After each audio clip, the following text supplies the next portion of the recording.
Hello Internet, so nice to see you. Today we see how to modulate between two keys a tritone away. First of all, what is a tritone? A tritone is an interval of 6 half steps.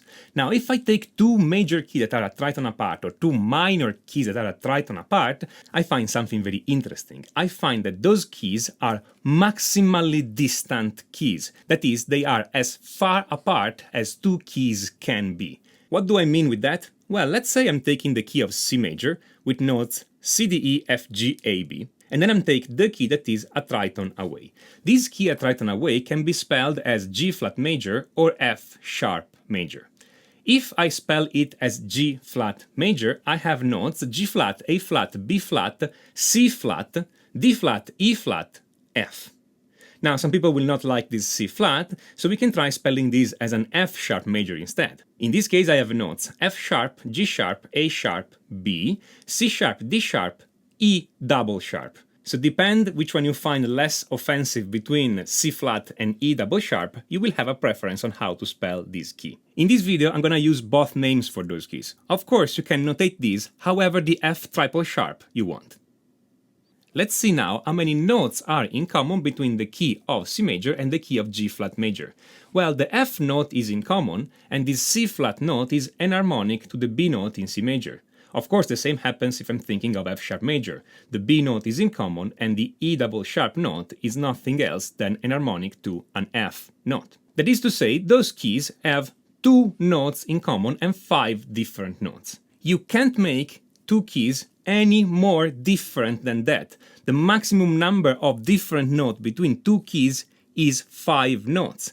You can see this by either spelling all the major keys and see that this is actually what's happening, or you can think about it this way. In our musical system, we have only 12 notes. When I pick the key of C major, 7 of those notes are taken, and the other 5 notes are left free. So when I pick a new key, I can at most choose 5 different notes from C major. So C major and G flat major are as different as they come. The same thing happens if I'm using minor keys instead. The key of C minor would be C, D, E flat, F, G, A flat, B flat, and the key a tritone away could be either spelled as F sharp minor or G flat minor. F sharp minor will have note F sharp, G sharp, A, B, C sharp, D, E. G flat will be much less convenient with notes like G flat, A flat, B double flat, C flat, D flat, E double flat, F flat. So in this case, of course, we're going to prefer the spelling with F sharp minor. And you see that the C minor and the F sharp minor key share two notes. The D note and the A flat note in C minor is enharmonic to the G sharp note in F sharp minor. Now let's see how to modulate between those two keys, how to go from one key to the other key. Well, every time you have a modulation, you can always option to do a direct modulation. That is to say, you just change key. You are playing something in the first key, like C major, and then suddenly, without preparation, you play something in the key of F sharp major. You can always try and do that, but of course, it will not sound good every single time. But hey, it's an option that needs to be considered for every modulation. So how does this sound? Well, let's see that in C major, I'm gonna play a standard 1-4-5 chord progression, so I play C, F, G, C. And then I'm gonna play the exact same thing in F sharp major, with chords F sharp major, B major, C sharp major, F sharp major. And then I'm gonna go back to C. If I just play this is how it sounds, and it's up to you to decide if this sounds good to you, or if this is too abrupt.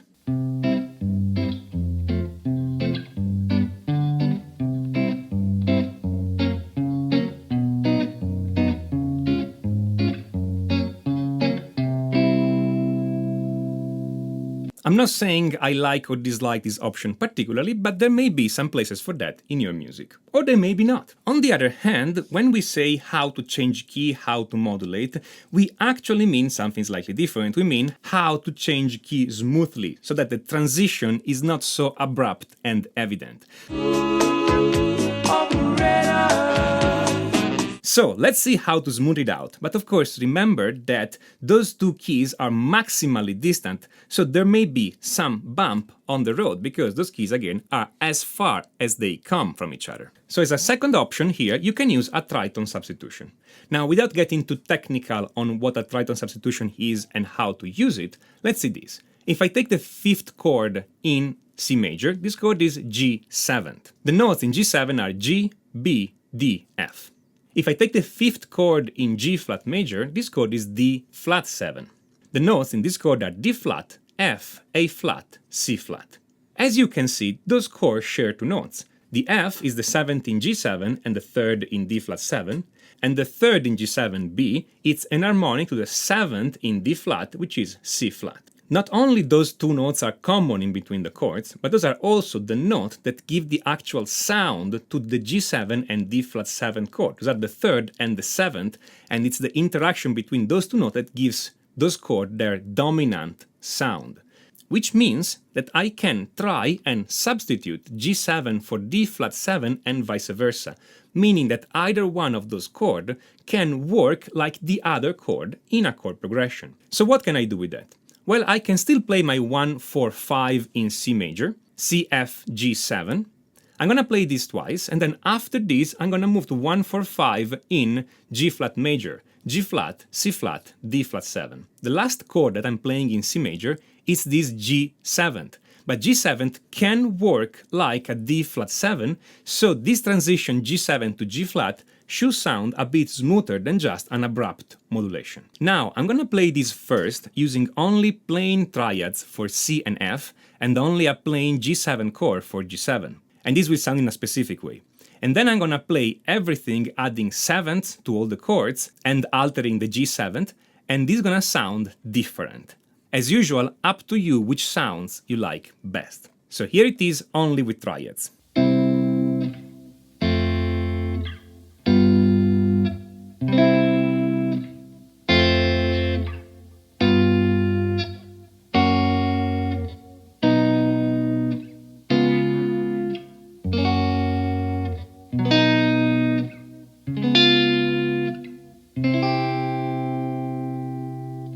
And here the same, using C major 7, F major 7, an occasional ninth here and there, and using a G7 altered, and of course doing the same when I'm playing in the key of G flat.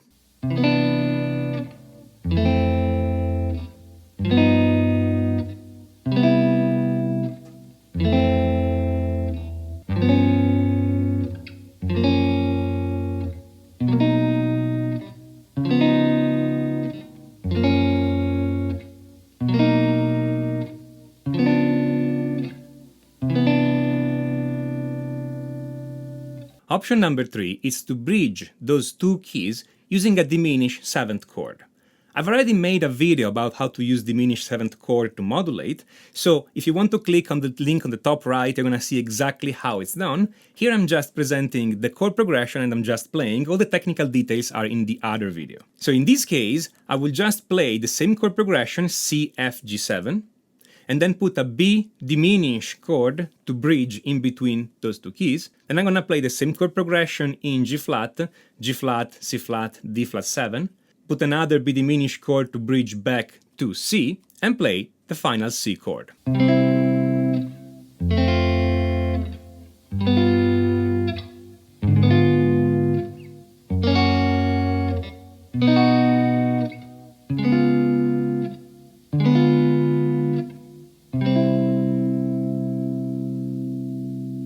A fourth possible example of how to modulate is to realize that those keys are really far away and that we could modulate between them not in a single jump, but we could hop between keys close by until we get there.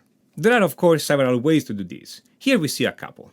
One way would be to modulate in this way. Starting from the key of C major, I move to the key of D major, then E major, then F sharp major. All those keys are a whole step from each other, so I just need to find a way to modulate between C major and D major, and then repeat the same thing 3 times. Of course, there are several ways to do this. Here I'm gonna take a very simple example. I'm gonna play this chord progression. C, then F, which is the 4th chord in C major, then E minor, which is the 3rd chord in C major, but also the 2nd chord in D major, then A, which is the 5th chord in D major, and so this E minor A D creates a 2-5-1 pointing to D major, and this E minor here It's in both C major and D major and acts as a pivot chord from C major to D major. Then I'm repeating the exact same thing. So after D I'm playing G, the fourth chord, F sharp minor, the third chord, which is the second in the key of E major, B, which is the fifth in E major, then E, A, G sharp minor, C sharp major, and finally I land on F sharp major. Here's how it sounds.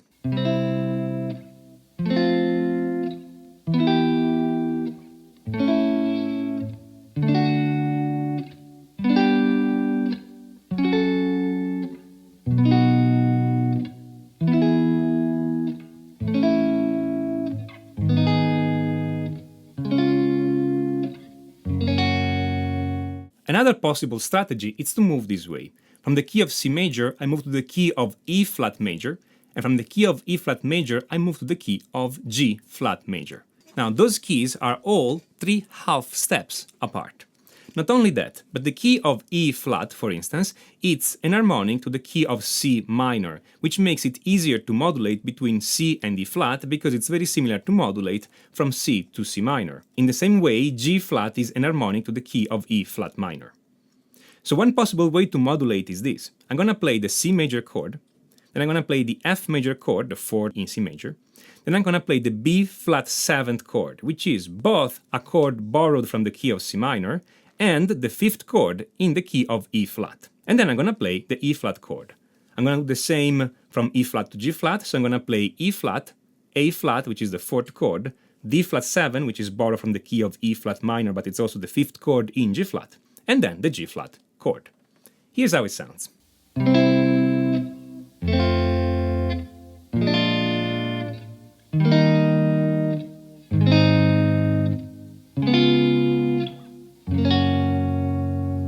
Of course, those are just a few examples on how you can modulate between 2 keys a tritone away, and a few examples in general on how you can modulate. There is much more than this, and there are many more other expressive and musically relevant ways to change between keys that will help you express exactly the feeling you want to express to your audience. If you want to know more about that, I recommend you have a look at the course Complete Chord Mastery. Complete Chord Mastery is not a book, it's a complete video course made by guitar players for guitar players, where every single example is made on the fretboard. There are no piano examples, everything is immediately applicable for a guitar player who wants to learn everything there is to know about chords, harmony, and be able to express themselves through their music. Click on the link on the top right to check out Complete Chord Mastery. It will just take a minute. If you like this video, smash on that like button and don't forget to subscribe and click on notification, otherwise YouTube will not let you know when I put up a new video. And if you have any suggestions, feedback, comment, requests, etc., please write them down in the comments. I'm always enjoying reading from you. This is Tommaso Zillia of musictheoryforguitar.com, and until next time, enjoy.